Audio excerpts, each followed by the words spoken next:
Welcome to the UnBuild It podcast. I'm your host, Pete Yost, but I've got with me Jake and Steve, who just told me the title of this session is Jake and Steve's Romantic Adventure to Europe. Man, if that's not an interesting title to suck you into this one, I don't know what is. So I'm glad Steve's wife went. Hey, and just for the record, Pete, I did no gallivanting. Gallivanting. You know, when I used that term with Randy Williams, I thought, what an interesting word. And I knew right away that Steve was going to go gallivanting. I've never gallivanted in my whole life. I knew that. I stomp. I never gallivant. I stomp. So the first thing is I couldn't go on this trip because of my felony record. And so, you know, that's full disclosure. Actually, I couldn't think of anything less appealing than, you know, flying across half the world to be told, COVID! But that's part of the progression of this story, I know. So tell us, guys, what was it like to head off, and why did you go there, and with whom? Steve, do you want to? No, I'll let you start. I'll let you start. Okay. I'd rather be responsive than active. Okay. So, as Peter alluded to it, we were invited by Etienne, the person in charge of Siga in North America. If you don't know Etienne, next time you're at a conference where he is, insert yourself into his life because he's fantastic to know.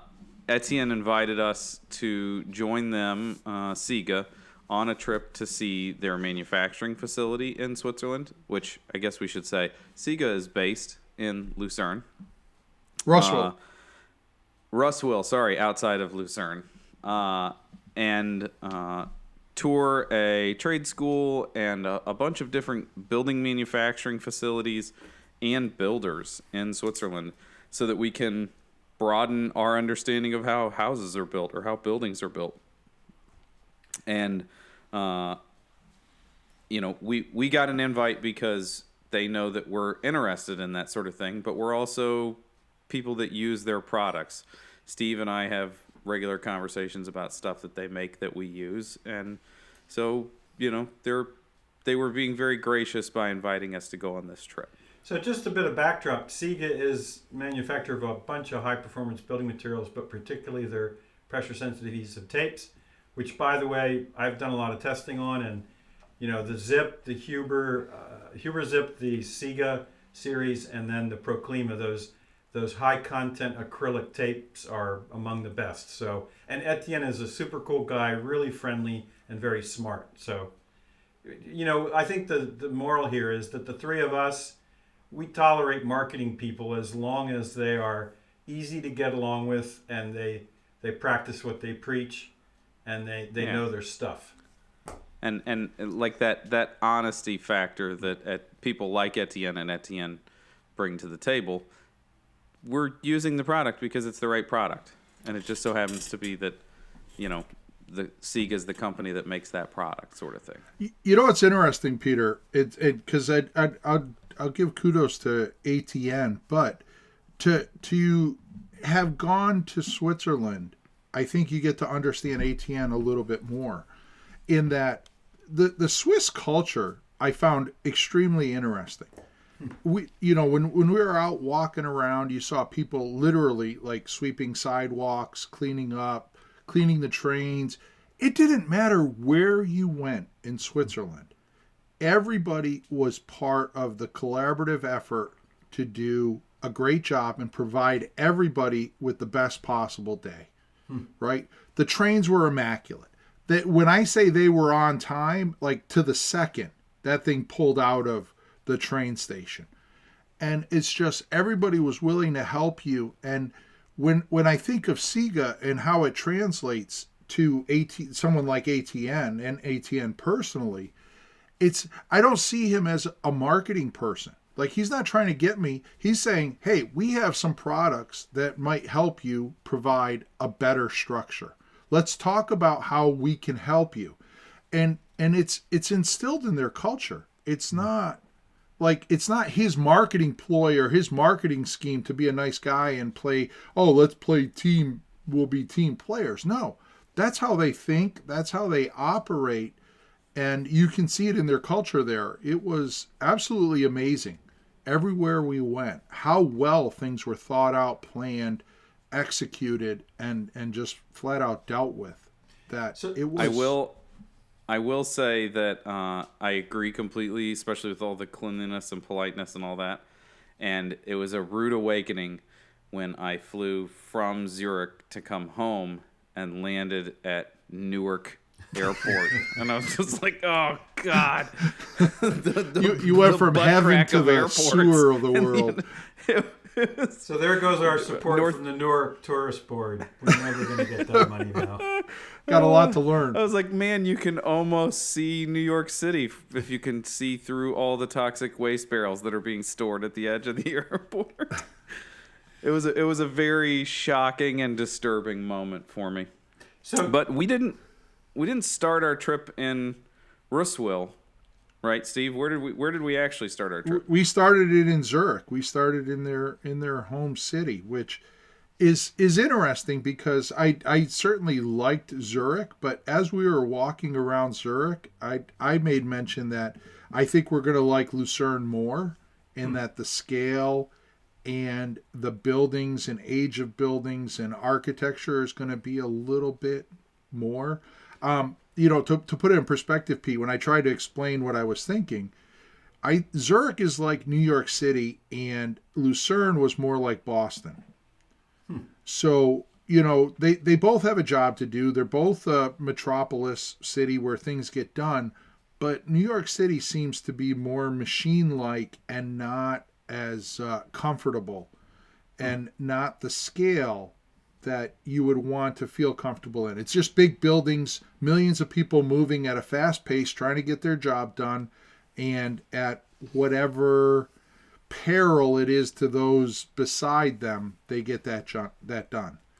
And Boston is more of a walkable city. It has a nice scale to it. You're comfortable walking down the streets. There's cafes and stuff in the bottom of buildings, and that's exactly how Lucerne was. It was great there. And one of the things I wanted to point out too, Pete, is do you realize you don't tip in Switzerland? When you go out to eat, everybody Pete doesn't gets tip paid. here. Pete is the stingiest, cheapest. I once heard him tell I knew a this waiter was that going to if be he all wanted about to tip, me, regardless if it was. I wasn't coming down on you, buddy, but I once heard Pete say, if you want to tip, don't park in front of fire hydrants to a waiter. there you go. Wow. But He's shaking his head. No, he didn't. or don't pee in the wind, right?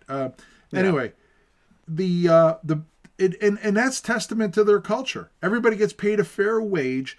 They're expected to be a contributor, but they get treated like a contributor. So, for the record, I just want you to know that you're painting a picture of Switzerland that's a whole lot like Vermont.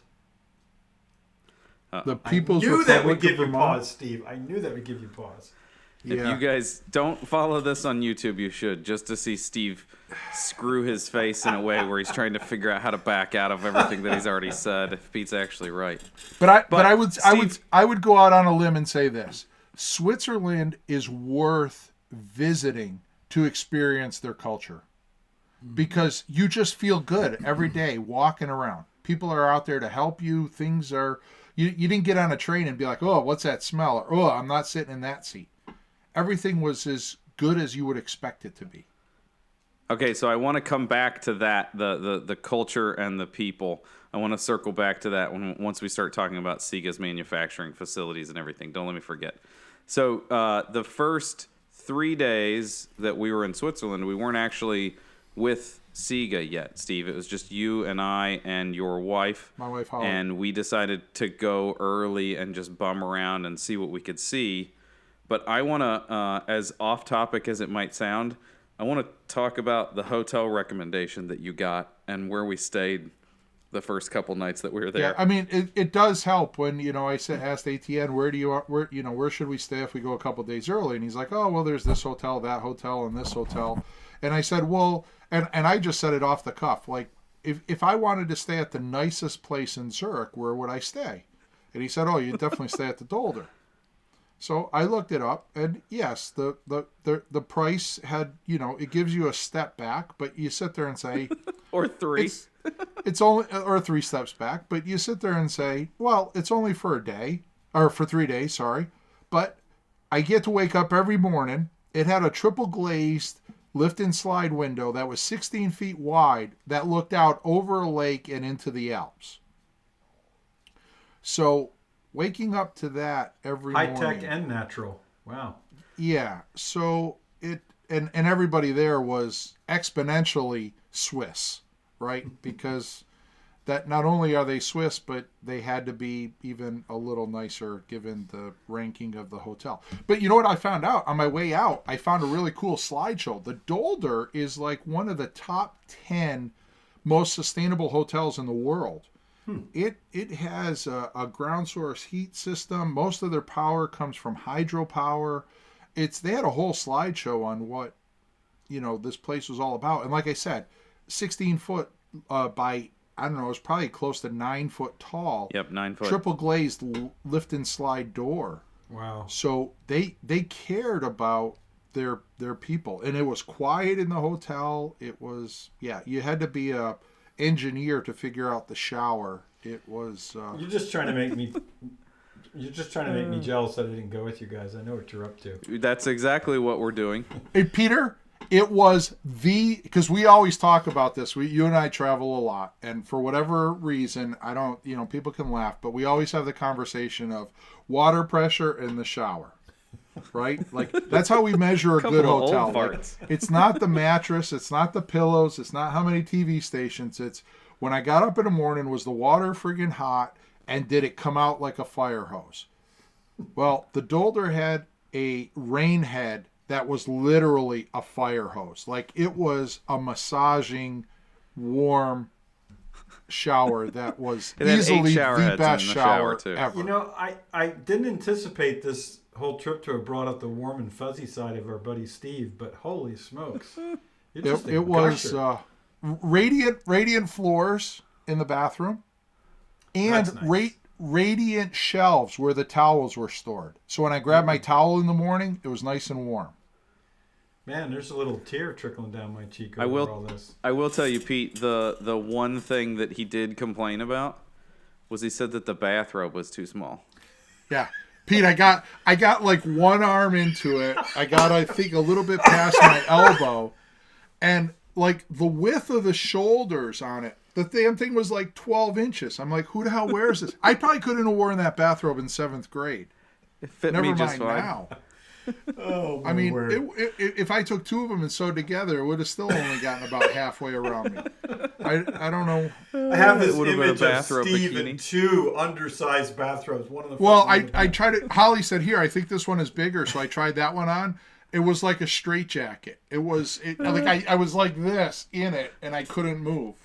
It was embarrassing. It was I hate to tell you this, but way back in this session, the thing that caught my ear was you guys went to a trade school, or you were scheduled to go to a trade we school. were scheduled to go to a trade school Oh, that would have been so awesome. and a bunch of construction sites. But hey, why don't you just steal my zest of my bathrobe story? Since Pete brought it up, let's just cover it real quick. The trip was supposed to be a Sunday night through Saturday night. It was supposed to be 6 full days, or 6 days, with Siga and with all these other places that we were supposed to visit.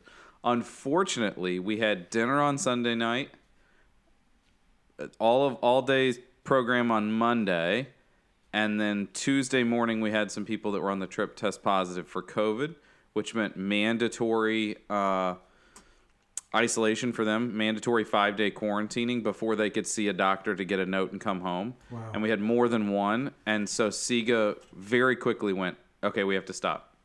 We can't go to trade schools and job sites if we have COVID going around our group. And we all had dinner last night, and we all had dinner, the night before. Even though we wore masks the majority of the time we were together, everything inside except for eating, basically. and some of the people that returned home did test positive also. There's been a couple. And I've muted my mic a couple times since we started recording because I have a little bit of a cough, and I'm worried that now that I have it. I have, today or tomorrow is the incubation period. But they made a very quick call that was for the best to say, okay, this is not worth risking people, and we can't in a right mind take you guys to job sites and to trade schools and things like that. If we're kicking COVID around our group, we got to send everybody home. We'll postpone this. We're not going to cancel. We'll postpone this, and we'll figure this out at some point in the future. Sorry, we only got basically one day together. So tell me more about what happened that one day then, because I don't really know the full range of products that Siga either offers or manufactures. Steve, do you want to lead us into what we did on day one? They have a couple WRBs, right? They have the Siga MyVest and the MyVest SA, which stands for self-adhesive. So they have one that it's like a tack-on or staple-on membrane, and then they have one that actually has a sticky backing that you put up as adhesive. They have a whole series of tapes that have different permeabilities and different jobs, like their Reson tape, I believe it is mostly for their interior air sealing. Yep. They have a smart vapor retarder, their Siga MyVest, which works like a valve, like your typical smart vapor retarder, and the Reson tape works with that. And then they have a bunch of exterior tapes, and they have their a lot of their tapes have multiple release layers, so you can attach them to windows, put the window in, and then pull the second release layer to attach it to the wall. And so they work extensively, which you would be really happy with, Peter, outside of their world, right? So they talk to window manufacturers and people who install windows as to how do you install them. Let's build a tape designed for window installation, not window sealing, right? So they go that next level of materials. One of the things, Peter, we'll get into the factory and stuff, but one of the things that I thought was the pinnacle of who Siga is, at the end of Monday, we had a little reception in the chapel room of, they have their own like dormitory guest house. So if you go there, they have like 60 rooms. It's like a mini hotel that you can stay there. But they had a little reception for us at the end of the day there, some beers and hors d'oeuvres and stuff. 3 generations of Siga ownership was there. Wow. And they didn't come in, make a little bit of a speech and say, hey, enjoy the rest of your trip and walk out. Have a good time. They came in, they gave a speech. They stayed in there for the whole reception. We talked to the owners of Siga and their son and the daughters, which is the 3rd generation, and got to talk to all of them about who we are, what we're doing, et cetera, et cetera. So it's, again, testament to their culture that they are really a team. It's a team effort. It's not, hey, we have a bunch of materials, we want to, back the truck up for you and then bill you for it. It's not that. I'm just curious. Holly went with you, so during the day was the plan that she would be part of what you guys were doing in terms she was in there installing windows and taping and I was wondering and videoing it, and she actually made the comment of the way they explained it and the visuals that this gentleman Jacob used. She goes, he actually made it really interesting and informative. That's cool. Yeah. Approachable. The other thing that they make that Steve didn't bring up is they have a new product, Meltel, which is a liquid sealant either in a caulking tube or a sausage tube. That's a STPE, a lot like the Proseco stuff and that kind of thing. But they make it in white or black so that you can just use it on like a storefront. We actually have some on order that came while I was gone. We have a white painted foundation that we're putting some white windows in on a basement remodel. I also brought up a picture. Can you see that, Pete? Can you read it? Is the worst possible. This was one of their operating board that I forget. I think his name is Daniel. He was our tour guide when we did the plant tour. and that was one of their visuals for the plant tour. The current state is the worst possible. When you first hear that, you might go, damn. And then I had to think about it for a second. I was like, oh, meaning it's only ever going to be better than it is today. Right. We're always going to improve. We're always going to be looking for ways to improve. And we had a good, fantastic tour of their facility that really explained who they are and what their goals are. And it was really kind of... it was inspiring for how manufacturers normally talk to people. I'll give you that. So when you're talking about their products, so there's sheet good manufacturing, there's adhesives, there's the backer tape. Do they do all of the components in-house, or do they bring any element of their product from some other manufacturer? We were at the factory that did all the tapes. Yep. Okay. So their sheet goods and the Meltel is done at other locations. Yep. And even they were saying that they mix their own adhesive because they want to have control of the process. We got to see the safe, Peter, but we didn't get to see the ingredients. But we got to see the safe it was stored in. Well, this is interesting because, Steve, you and I have been asked to speak at the Pressure Sensitive Tape Council where... Ooh, you guys are party animals. Oh, yeah, this is hot stuff, man. It's the highlight of my career. What's interesting, Jake, is we've been asked to speak there for like 3 years now, but because of COVID, it keeps getting postponed. Actually, I just got an email from them. Because Pete was holding out for more money because he felt like you guys were a bigger act than what they would give you credit for. No, the fascinating thing is that all these chemical companies, they make for a whole bunch of different industries, and the building industry is just one of the applications. Does Siga make products that are not targeted for the building industry? So that makes them a chemical company. Yeah, so I think that my takeaway on that topic was in the United States, no. For use in the United States, no. Right. They do have some. They do have a product made for tarping silage. It was an ancillary conversation. I didn't go any deeper than that, but I do believe that they have a product called Farmer that is made for covering up things like silage or grain or things like that. Well, once you understand membrane technology and how moisture, vapor, and different things move across it, I mean, you're just grabbing this backer, this film, this fabric, and merging them together to do a specific But most chemical companies didn't start by developing their products for the building industry. They sort of came to that. But it sounds like Siga is a chemical company that's more robustly tuned to the building industry and its needs for materials. Yeah, and North America is a small market because I did ask, when we were there, what their best markets, and it's like Germany, Austria, France. Imagine that Norway. People that are close. All the countries that if you sat there and said, well, what countries really care about building? Those are the countries that are using their product. They're synonymous. So another thing that we learned about specifically about their tape products, Pete, is that they run them in a 1.5 meter wide roll, and then they'll dice it to the requested width. So they'll do special orders. If we all talk about, we waited forever for Huber to start making 6 or 12 inch wide tape. Yeah. Siga will make what you want, as long as it's within. Yeah, you have to buy a minimum amount, but if you wanted it, I'm sure 14.5 inches wide, they'll run boxes of it for you. They'll convert it to millimeters and then make it for you. So that means the manufacturing process is for a sheet good of a certain width to their machinery.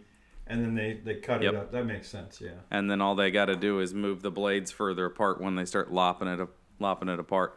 They also said that they run every one of their tape products every day in that facility, so that they keep their process lean. They don't keep a ton of stuff on hand. They really do keep their warehouse uncluttered and get things through as fast as possible. So the smart vapor retarder, which actually is a two-way valve rather than a one-way valve that distinguishes it in the marketplace, That's pretty new. Did they hint at any other products under development? They said they have a bunch of stuff, but like anybody, Yeah. they can't tell us. They weren't close enough Yeah. that they wanted to tease you by saying it. And Oh, and I it's gonna be- and I had Holly with me because I tried to sneak around the manufacturing facility, but Okay, I let me kept get this get- straight. I have a picture of Steve sneaking around with that little bathrobe on. oh, she reminded me at least a dozen times that I was on the wrong side of the white line. Yeah. Sounds like the time that I took my wife for a ride in a friend of mine's Corvette and we ended up coming back because I wasn't being safe.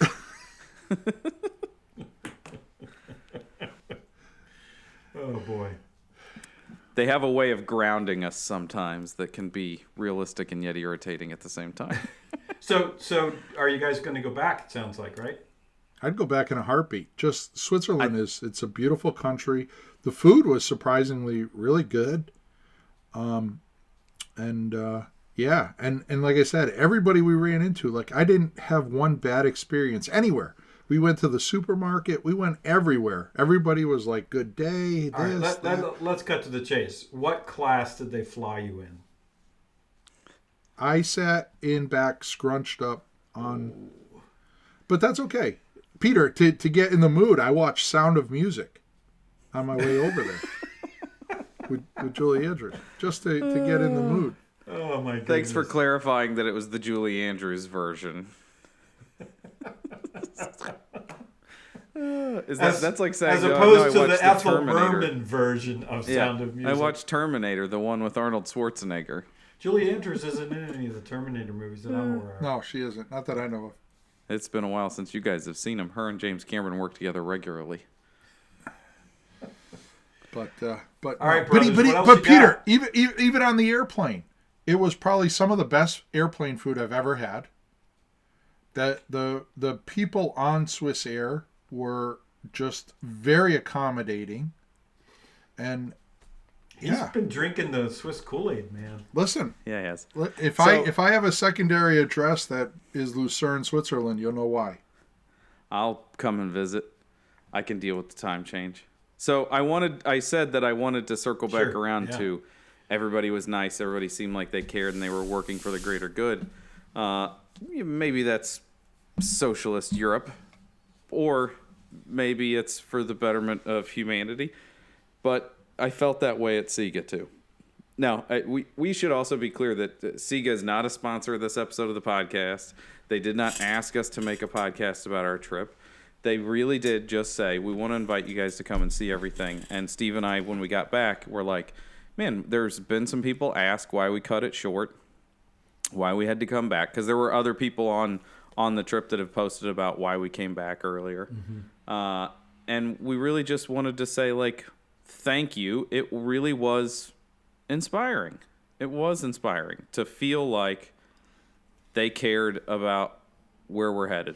So I just have this thought in my mind that now I'm going to have to compare what you just described as your experience in Switzerland to the upcoming Orlando, Florida International Builders Show. Because I know that Orlando is, for all three of us, one of our all-time favorite destinations. Yeah, I can't wait to get there. Yeah.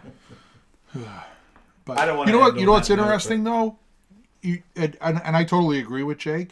But I think part of the Siga thing is that it's family owned, so it's different when your actual name is on the door, right? And that responsibility can be pinned to a person. It's just like when we work with builders. If it was a family-owned building business, man, the whole better. approach was different. But I liken it. When I went out and saw Sierra Pacific's setup out in California. Yeah. And their owner is this guy, Red, who was the guy that started the business. And it's the same thing. It's like, because Red's name is attached to it, everybody in that company treats it like their name is Red, right? Yeah. That they're out to do a good job because it's got Red's name on the door. Yeah. And they have to. But well, it's like when Steve, you and I work with T.W. Perry. It's the same thing. It's a family-owned business, and that changes the whole nature of the relationship. yeah, it's not like in 84 Lumber. Not that they're bad, but it's not. like where you can't, you know, you can go up the ladder, but you'd be hell bent to find any responsibility in some of these large corporations. And in Siga, it wasn't like that. And they were, I mean, the two owners, the two head guys, were extremely down to earth. They sat there, they had beers with people, chatting it up, standing around at the table, and yeah. Well, just, you know, this is a good fit for the UnBuild It podcast because all three of us believe that, you know, if you're working on high performance in buildings and you're contributing to make it a better product rather than just making a buck, that's what we're interested in. We're interested in people put the money where their mouth is, develop good products, and then back them up with good technical support. That's, to me, a big part of what the UnBuild It podcast is. Yeah, and that's how Siga, you know, when they put up their mission statement about, you know, creating an airtight world, basically, it's all about how can we contribute to the success of the world. And oh, by the way, I mean, we're obviously a company, we need to make a profit, but that's not our bottom line. I think you need to talk to them about making a stretch fabric for Swiss hotel bathrobes. I think that's the big opportunity. An insert, something that like I can get a little bit of relaxing in that back there. But that's all right. Note, Now I'm trying to decide whether or not I have enough leftover Myrex at the shop to make him a bathrobe for the next time that he's here. and speaking of which, folks, we're going to be doing a whole series coming up the next time we're in Columbia, Missouri together. So that's going to be a big event. Probably bigger than the Builder Show for us. You never know. We got a whole bunch of things brewing on the UnBuild It podcast and the YouTube channel and that. So all right, let's wrap it up this way. Jake, what's the temperature outside your office right now? It is 13. Steve? Yeah, we're probably at like 35. Yeah, we're at like 0. It's really cold here. It was 0 here this morning, and I thought, yeah, I'm not going anywhere today. That's why the People's Republic of Vermont has like 600,000 in the whole state. Steve, there's way less than 500,000 people in the whole state. In the whole state, yeah. They're just moving There you out. So it's like one person. Steve was counting leafers. One person per 10 acres or something is Vermont. Yeah, there's nothing dense about us. Is there? Well, you're like, Okay. I get to drive across Massachusetts and you sit there and go, should I go up and visit Vermont? Nah. You just keep driving by. Well, hey, thanks for tuning in today, folks. This has been an UnBuild It podcast episode focusing on Siga and Switzerland. And we look forward to seeing you next time around. Thanks, guys. Thank you, guys. Thanks, man.